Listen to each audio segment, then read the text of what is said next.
इस औरत को फौरी तलाक दे दो।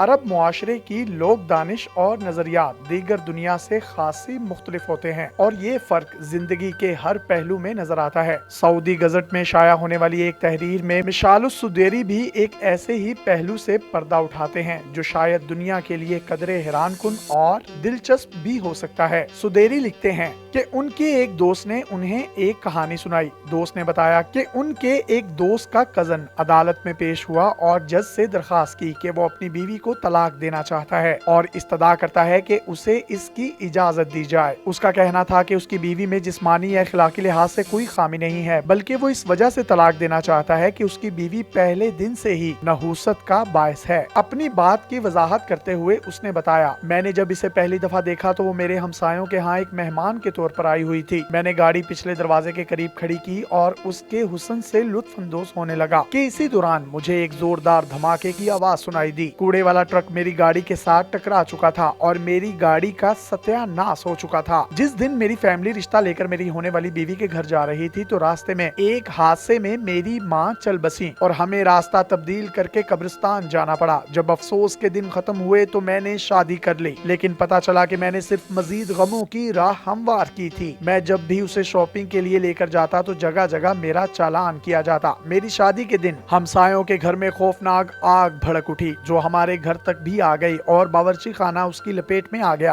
अगले दिन मेरे वालिद हमसे मिलने आए, लेकिन बेचारे सीढ़ियों से गिरे और टांग तुड़वा बैठे। मेरा भाई और भाभी जब भी हमसे मिलने आते तो हमारे घर आने के बाद आपस में लड़ पड़ते और खुश होने की बजाय एक दूसरे को कोसते हुए रुखसत होते। मेरे रिश्तेदार मुझे अक्सर कहते थे कि मेरी बीवी मनहूस है, लेकिन मैंने कभी उनकी बात पर कान ना धरा। गुज़िश्ता हफ्ते मेरी आमदनी का वाहिद जरिया मेरी मुलाजमत भी खत्म हो गई। बिलाखिर मैं इस नतीजे पर पहुंचा हूं कि मेरी अलमनाक जिंदगी का सबब मेरी बीवी है और मैं इसे तलाक देना चाहता हूँ। बराहे करम मुझे इसकी इजाजत दी जाए। दाना जज ने शफकत भरी नजरों से साहिल की तरफ देखा और यूं गोया हुआ, हमारे साथ पेश आने वाला हर वाकया बज़ाहिर बुरा या भला कुदरत का फैसला है। तुम्हारी बीवी मासूम और बेकसूर है और तुम्हारे साथ पेश आने वाले हादसात में उसका कोई हाथ नहीं है। ये महज इत्तफाकात थे। अपनी बीवी का हाथ थामो और वापस चले जाओ और आइंदा किसी भी बदकिस्मती के लिए इसे जिम्मेदार मत ठहराना। जब दिल शिकस्ता शख्स बीवी का हाथ थाम कर अदालत से रुखसत हो रहा था तो एक हरकारा दौड़ता हुआ आया और जज की खिदमत में एक सरकारी खत पेश किया। खत में एक मुख्तसर नोट लिखा था, आपको जज के ओहदे से फौरी बरतरफ किया जाता है। जज ने अदालत से रुखसत होते हुए शख्स को पुकार कर वापस बुलाया। चंद लम्हे उसका चेहरा तकता रहा और फिर बोला, इस औरत को इसी वक्त तलाक दे दो।